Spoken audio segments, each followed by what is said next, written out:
انسان جسم اور روح کا مجموعہ ہے۔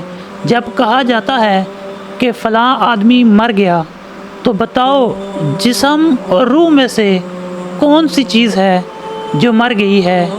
کیا روح مر گئی ہے یا فنا ہو گئی ہے؟ ہرگز نہیں۔ اہل اسلام ہی نہیں بلکہ فلاسفر کا بھی یہ عقیدہ ہے کہ روح نہیں مرتی، تو پھر جسم مر گیا ہے؟ یہ بھی نہیں۔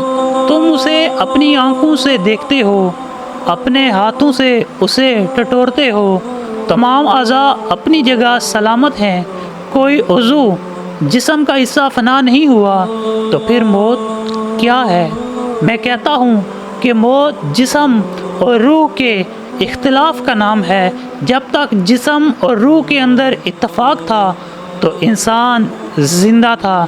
جب روح اور جسم کے اندر اختلاف اور جدائی پیدا ہوئی تو انسان مر گیا۔ معلوم ہوا کہ اتفاق زندگی ہے اور اختلاف موت ہے۔ ایک جسم اور روح کا اختلاف ایک آدمی کی موت ہے۔